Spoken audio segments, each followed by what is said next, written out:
नमस्कार दोस्तों, स्वागत है आप सभी का नीमी टेक्निकल क्लासेस में। ध्यान दीजिएगा, मध्य प्रदेश राज्य की तरफ से दोस्तों ITI, डिप्लोमा, BCA, MCA और BTech भी, इन सभी के लिए दोस्तों एक कॉमन भर्ती निकल के आ रही है और इसका जो फुल नोटिफिकेशन है आज ही है ना, आज के दिन ये फुल नोटिफिकेशन आउट कर दिया गया है। तो लेटेस्ट अपडेट लेकर मैं आप सभी के समकक्ष उपस्थित हूं और ये जो अपडेट है दोस्तों, सबसे पहले कोई सा भी अपडेट हो उसको हम अपने टेलीग्राम पर अपलोड करते हैं, तो प्लीज़ टेलीग्राम को आप जरूर ज्वाइन कर ले, है ना। वो आपको हर वक्त, हर टाइम, हर नोटिफिकेशन से रूबरू कराता रहेगा। तो देखिएगा, आज मैं आपके लिए जो MPTO की भर्ती दोस्तों आ रही है ना, आ चुकी है और कल से इसका फॉर्म अप्लाई होना स्टार्ट हो रहा है। तो इसकी कुछ खास विशेषताएं हैं, उन सभी विशेषताओं पर मैं चर्चा करूंगा। और इसका वैसे तो फुल नोटिफिकेशन अगर देखा जाए तो बहुत लंबी चौड़ी है, लेकिन मैं आपको वही जानकारी देने की कोशिश करूंगा जो आपके लिए महत्वपूर्ण होगा। सबसे पहले तो क्वालिफिकेशन, एज लिमिट, सिलेबस और इसके अलावा जो इस फुल नोटिफिकेशन में है दोस्तों, वो सटीक इन्फॉर्मेशन के साथ मैं आप सभी के बीच उपस्थित हुआ हूँ। तो वीडियो को लाइक कर दीजिएगा और शेयर जरूर करिएगा, है ना। पहला इन्फॉर्मेशन है कि भाई ये जो भर्ती है ना, इस भर्ती का जो ऑनलाइन आवेदन होना है, ये आवेदन कब से होना है? तो भैया आपका आवेदन कल के दिन यानी कि कल 9 अगस्त होगा। 9 अगस्त से स्टार्ट हो जाएगी और अंतिम तिथि है 23 अगस्त। कब? 23 अगस्त। और 23 के बाद 5 दिन और आप इसमें शामिल कर लीजिए, यानी कि 28 अगस्त तक आपका अगर फॉर्म में किसी भी प्रकार का कोई करेक्शन करना है, संशोधन करना है, तो उसके लिए इन्होंने टाइम दे रखा है। आपका दोस्तों जो एग्ज़ाम होगा, एग्ज़ाम डेट भी इन्होंने फिक्स कर रखा है कि 30/9/24 से आपका एग्ज़ाम जो है ये दोस्तों स्टार्ट हो जाएगी। यानी कि अगर देखा जाए तो ये भर्ती इतना फास्ट है, इतना फास्ट है दोस्तों, मुझे लगता है हर भर्ती को ऐसे ही फास्ट तरीके से चलना चाहिए, ठीक है। लेकिन यहाँ पर एक बात और कही गई है, ये मैंडेटरी है दोस्तों, ध्यान रखिएगा कि परीक्षा केवल मध्य प्रदेश के मूल निवासी के लिए है। यानी कि भैया सिंपल सी बात है कि जो मध्य प्रदेश के मूल निवासी हैं, है ना, जो यहाँ से बिलोंग करते हैं, तो आपके लिए ये वैकेंसी है। अन्यथा अदर स्टेट के कोई भी छात्र इसमें शामिल नहीं हो सकता है, फॉर्म को नहीं भर सकता है। तो कमेंट इस पर अभी भर के आएंगे, मुझे पता है। तो दोस्तों देख लीजिए भैया कि परीक्षा केवल मध्य प्रदेश के मूल निवासी ही है दे पाएंगे। तो इसका मतलब है कि केवल और केवल फॉर्म कौन भर पाएगा? जो मध्य प्रदेश के मूल निवासी हैं। अनरिजर्व के लिए 500, बाकी सभी के लिए 250 रुपये। और आप अगर जो ऑनलाइन के माध्यम से फॉर्म भरवाने जाते हैं तो 60 रुपये, वो अदर साइड से फॉर्म भरते हैं तो 20 रुपये इसका भी एक्स्ट्रा चार्ज है। तो ये सारा मैटर है ना, ये मैटर दोस्तों आपका क्लियर हो गया। एक स्टेप और आगे मैं आपको लेकर के चलूँ तो यहाँ पर दिया हुआ है एग्जाम का टोटल शेड्यूल। 30/9 से स्टार्ट हो रही है एग्जाम, अलग अलग शिफ्ट में होगी। पहली शिफ्ट जो है 7 बजे से 8 बजे तक रिपोर्टिंग होगी और जो सेकेंड शिफ्ट होगा, है ना, वो है 12 से 1 बजे तक रिपोर्टिंग टाइम, ठीक है। और आपका 8:30 से 9 बजे तक, नहीं 8:50 से 9, यानी कि 10 मिनट जो है ये पढ़ने का समय दिया जाएगा। इसमें भी वही 10 मिनट का पढ़ने का समय। और 9 से 11 यानी कि 2 घंटा, और 2 से 4 ये 2 घंटा। ये एग्ज़ाम का इनका क्या है, अपना शेड्यूल है। ये एग्ज़ाम का अपना ये सिस्टम बना रखे हैं, इसी सिस्टम से एग्ज़ाम आपका होने वाला है। तो एग्ज़ाम भी दोस्तों बहुत जल्द है, आपको तैयारी वैयारी शुरू कर देना चाहिए आज से ही, है ना। और वैसे तो टाइम बहुत कम बचा हुआ है, बट कोई ना, ये जब भी भर्ती निकालती है ना, यहाँ पर दोस्तों हर किसी के लिए सीट रिजर्व रहती है। जैसे कि 20%, कितना, 20% दोस्तों संविदा कर्मचारियों के लिए, ऐसे संविदा कर्मचारी जो 5 साल तक दोस्तों संविदा में काम किए हुए हैं, है ना। और एक डायरेक्ट रिक्रूटमेंट, देखिए डायरेक्ट रिक्रूटमेंट, और 20% संविदा के लिए, और 33% यहाँ पर फीमेल के लिए।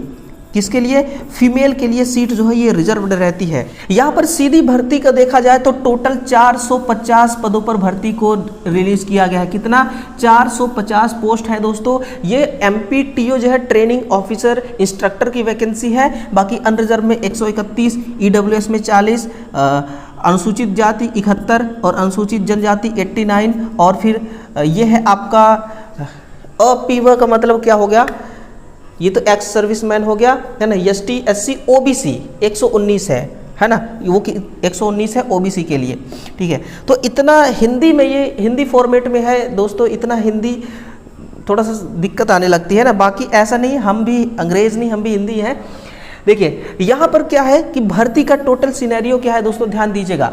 अगर आपका आईटीआई फिटर से है, आईटीआई वेल्डर से है, आईटीआई इलेक्ट्रीशियन से है ना, और आईटीआई कंप्यूटर ऑपरेटर कोपा से है, टर्नर से है, मशीनिस्ट कंपोजिट से है, अपना अपना सुनते रहिएगा, डीजल मैकेनिक से है, मोटर मैकेनिक से है, सर्वेयर से है, स्टेनो हिंदी से है, सामाजिक अध्ययन से है, इसके अलावा मेंटेनेंस मैकेनिक से है। तो ये सारे दोस्तों आप हैं, अगर इस स्ट्रेट बिल्कुल दोस्तों फॉर्म को अप्लाई कर सकते हैं, आप एलिजिबल हो जाएंगे।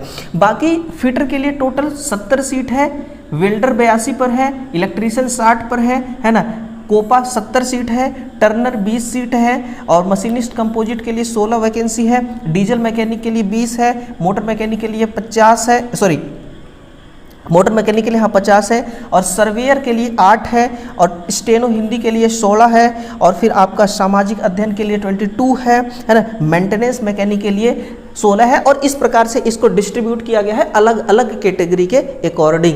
ठीक है दोस्तों, ये है पदों की स्थिति, ये पोस्ट का सिचुएशन है। अब आप मुझे एक बार जरा कमेंट सेक्शन में लिखेंगे कि आप किस ट्रेड से आपने आईटीआई किया है ना, शिद्दत से लिखिएगा दोस्तों। मैं आपके हर जो कमेंट है उस कमेंट का दोस्तों बिल्कुल ध्यानपूर्वक उसका रिप्लाई दूंगा, ठीक है। अगर हम किसी भी पर्टिकुलर एक ट्रेड को उठा करके देखें तो उसका हमें देखना है कि भाई सैलरी कितना होता है और शैक्षणिक योग्यता उसके लिए क्या होती है। ये हमारा है दोस्तों इलेक्ट्रीशियन के लिए, और इलेक्ट्रीशियन के लिए यहाँ पर सैलरी 32,800 से लेकर के 1,03,600 रुपये सैलरी जो है ये मिलेगी। और फिर इसमें जो भी आपको अलाउंसेंस सुविधाएं मिलती हैं वो डीए एचआरए पता नहीं क्या दुनिया भर की चीज़ें, वो सब कुछ इंक्लूड होंगी। ये 32,000 रुपये आपका पहुंच करके ये 40,000 पहुंच जाएगी, है ना। 32 से कितना 40,000। तो आईटी वालों को ना दोस्तों इतना सैलरी तो मुझे लगता है यूपीपीसीएल भी शुरू में नहीं देता है ना। तो यूपीपीसीएल के टक्कर में खड़ी है एमपीटीओ, आप खुद देख सकते हैं। और इसमें कंपटीशन दोस्तों सिर्फ एक ही स्टेट का है, ऐसा नहीं कि पूरा ओवरऑल ऑल इंडिया भर का इसमें कंपटीशन है। केवल मध्य प्रदेश के छात्र आपस में कंपटीशन लड़ेंगे। सुनिए क्या क्या क्वालिफिकेशन होना चाहिए, 10वीं है ना, आपके पास 10वीं होना चाहिए, प्लस में NAC अप्रेंटिसशिप सर्टिफिकेट हो, है ना, आप इसके लिए एलिजिबल हो जाएंगे। अथवा आपके पास 10वीं हो प्लस में ITA होना चाहिए, रिलेवेंट ट्रेंड से आप एलिजिबल हो जाएंगे, है ना। या फिर आपके पास 10वीं हो या फिर प्लस में डिप्लोमा, आप इसके लिए एलिजिबल हो जाएंगे। डिप्लोमा में क्या क्या चाहिए, इलेक्ट्रिकल इंजीनियरिंग, है ना, इंडस्ट्रियल कंट्रोल, इलेक्ट्रिकल तथा इलेक्ट्रॉनिक्स पावर सिस्टम, इलेक्ट्रिकल तथा इंस्ट्रूमेंटेशन, इलेक्ट्रिकल तथा ऊर्जा से इंजीनियरिंग, और टेक्नोलॉजी में स्नातक से डिप्लोमा उत्तीर्ण हो, आप इसके लिए एलिजिबल हो जाएंगे, है ना। तो आप पूरा फुल नोटिफिकेशन जो है आपको टेलीग्राम पर मिलेगा, आप टेलीग्राम पर जाइएगा, फुल नोटिफिकेशन को देखिएगा। आप अपने ट्रेड का वहाँ पर आपको देखना है कि भाई शैक्षणिक योग्यता क्या रखा गया है ना। तो ये है शैक्षणिक योग्यता की बात। और इसमें एक बात और ध्यान रखना है कि CITS की ज़रूरत नहीं पड़ती है। ये क्या करता है, ये डिपार्टमेंट पहले आपको अपॉइंट करेगा, है ना, नौकरी देगा, नियुक्ति करेगा, और नियुक्ति करने के बाद आपको CITS कराती है। तो आपके लिए दोस्तों मच बेटर है फिर, है ना, क्योंकि अगर अभी CITS कर देता तो बहुत सारे छात्र जो हैं ये इस वैकेंसी से आउट हो जाते हैं, ठीक है। बाकी संविदा कर्मचारियों के लिए यहाँ पर कुछ नियम कानून दिए गए हैं, उस नियम को हम थोड़ा सा देखते हैं। यहाँ बोला गया है कि भाई संविदा अधिकारियों कर्मचारियों की कुल संख्या के 50% जो पद हैं अथवा विभाग में सीधी भर्ती के रिक्त पद के 50% तक के पद दोनों में से जो कम हो, संविदा अधिकारियों कर्मचारियों की नियुक्ति के लिए आरक्षित रखे जाएंगे। संविदा पर नियुक्ति अधिकारियों कर्मचारियों को नियमित पदों पर नियुक्ति प्राप्त करने के अवसर प्रदान किए जाएंगे, है ना। ये सारी बातें ठीक है ना। आज आप समझ गए कि यहाँ पर जो है दोस्तों संविदा कर्मचारियों को भी यहाँ पर महत्वता जो है वो दिया जा रहा है, लेकिन आपका 5 साल का आपके पास दोस्तों एक्सपीरियंस होना चाहिए, तभी जा करके ये जो बेनिफिट है आपको मिलेगा, है ना। और भर्ती का तरीका क्या है, इनका भर्ती का सिस्टम क्या है कि मध्य प्रदेश लोक सेवा आयोग से भरे जाने वाले पदों जैसे कि गैजेटेड और नॉन गैजेटेड के लिए न्यूनतम आयु कितना होना चाहिए, न्यूनतम आयु 21 वर्ष और अधिकतम आयु 40 वर्ष। अनरिजर्व के लिए बाकी ST SC OBC को जो छूट मिलता है वो भी मिलेगा, है ना। और वहीं पर तृतीय और चतुर्थ श्रेणी के पदों के लिए 18 से 40 वर्ष होना चाहिए। बाकी ST SC OBC और शासकीय निगम मंडल स्वशासी संस्था के लिए अधिकतम 21 वर्ष न्यूनतम 21 अधिकतम 45, है ना। अधिकतम आयु सीमा में 5 वर्ष की छूट भी जो है वो मिलेगी और 18 से 45 इनका है, इनको भी 5 वर्ष की जो छूट है ये मिलेगी। तो ये बातें हैं एज लिमिट को लेकर के। यहाँ पर सब कुछ दोस्तों एक एक चीज़ करके मैं क्लियर कर रहा हूँ। एक बात और कि छात्रों के मन में बड़ा गीला शिकवा था। गीला शिकवा इस बात को लेकर के था कि सर ये जो भर्ती है ना, ये भर्ती जो बैगा, शहरिया, भारिया हैं, सारे पद उनको दे देते हैं। सिलेक्शन सब कुछ मतलब सिलेक्शन वो ले जाते हैं, सिलेक्शन उनको दे देते हैं भाई, उनको रिजर्वेशन ज़्यादा दे करके। तो दोस्तों ऐसा कुछ भी नहीं है, है ना। अपने मन में किसी भी प्रकार का कोई संकोच मत रखना यार, क्योंकि यहाँ पर साफ शब्दों में लिखा गया है कि विभाग के पद कार्यपालिका होने की स्थिति में भर्ती हेतु आदिम जनजाति जैसे बैगा, सहारिया एवं भारिया के अभ्यर्थियों को परीक्षा से छूट का प्रावधान नहीं होगा। आपको तसल्ली मिल जाना चाहिए मुझे लगता है इस लाइन को पढ़ने के बाद, ठीक है ना। चलिए, अगर आप पूछेंगे कि सर इसका एग्जाम सेंटर कहाँ कहाँ पर है, बालाघाट, खंडवा, सतना, भोपाल, नीमच, सीधी, ग्वालियर, रतलाम, उज्जैन, इंदौर, रीवा और जबलपुर, सागर।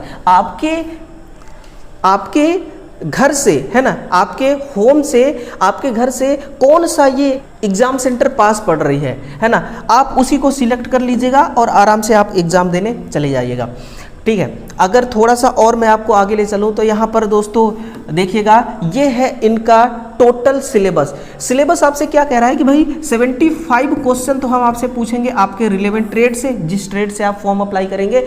नो निगेटिव मार्क, एक क्वेश्चन के लिए 1 नंबर मिलेगा, एक क्वेश्चन के लिए 1 नंबर मिलेगा। 75 प्रश्न है, 75 नंबर आपको मिलेंगे।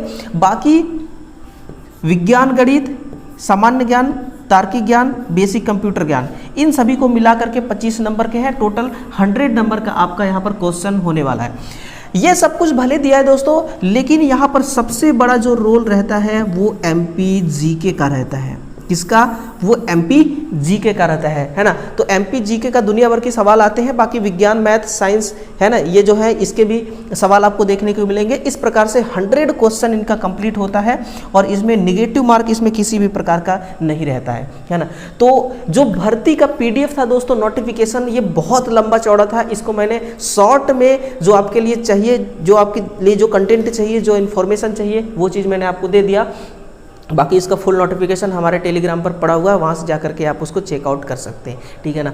दोस्तों इस वीडियो को आपको शेयर करना है ना, और वीडियो को भले आप शेयर करें या ना करें, लेकिन इस इवेंट को आपको शेयर जरूर करना है, उन सभी तमाम छात्रों तक शेयर करना है दोस्तों, ताकि ये जो भर्ती है ना, इस भर्ती का इंफॉर्मेशन सही और सटीक तरीके से उनको भी मिल सके, और वो अगर एलिजिबल हैं तो फिर फॉर्म को जरूर अप्लाई करें।